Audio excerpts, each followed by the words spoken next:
Hi, I'm Barry Hutchison and I'm going to be reading from Spectre Collectors, Ghoul For School, the first book in my spooky Spectre Collectors series. Here we go, brace yourself.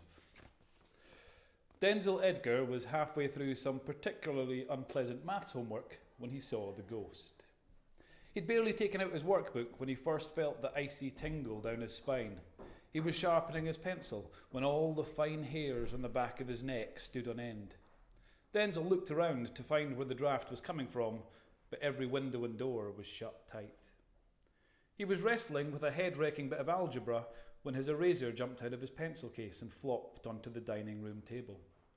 Denzel stopped writing and looked at the rectangular rubber with its graphite-stained ends. He looked at his pencil case. Then, with a shrug, he placed the eraser back inside. A moment later, it hopped out again. This time, Denzel didn't move to return the rubber to the case. Instead, he just stared at it, wondering quietly what was going on.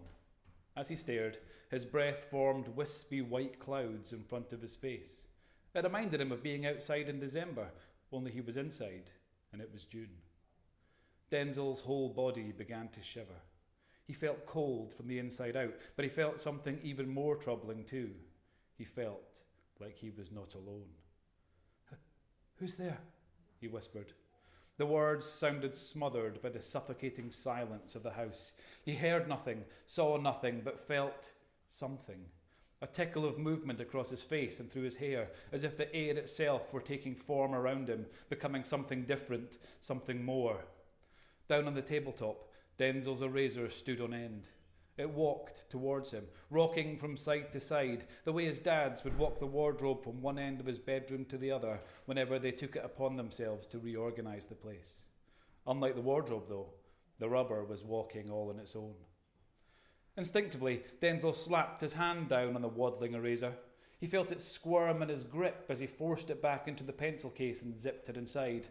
The pencil case twitched and wriggled, so Denzel slammed his school bag down on top and quickly backed away from the table. He could feel his heart beating at the back of his throat. His dads wouldn't be home for another hour or more. He was all alone in the house. So why couldn't he shake the feeling that he wasn't? And then he saw it, reflected in the glass of a picture frame, a dark shape lingering in the corner of the dining room, spreading up the walls and across the ceiling like a nasty case of rot. At first, Denzel tried to convince himself he'd imagined it. The dark thing behind him wasn't real. It couldn't be real. He was going mad, obviously. That last equation had fractured his poor, overworked brain, making him see whatever that thing was. He knew if he could just summon the courage to turn round, he'd find nothing there but the empty wall. Maybe there'd be a shadow or something, but nothing like the writhing tangle of smoky black tendrils that was currently reflected back at him. Slowly, ever so slowly, Denzel turned. As he did, he closed both his eyes, so by the time he was facing the corner, he was still none the wiser as to whether anything was actually there. He wanted his eyes to open, but his eyes were having none of it. It took several deep breaths and a whispered pep talk before his right eye relented.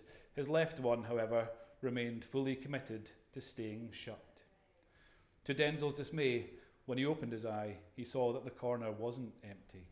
The thing that lurked there looked like a cross between an octopus and a chimney fire. It was as black and intangible as smoke, with 6 or 7 long tentacles all tangled in knots.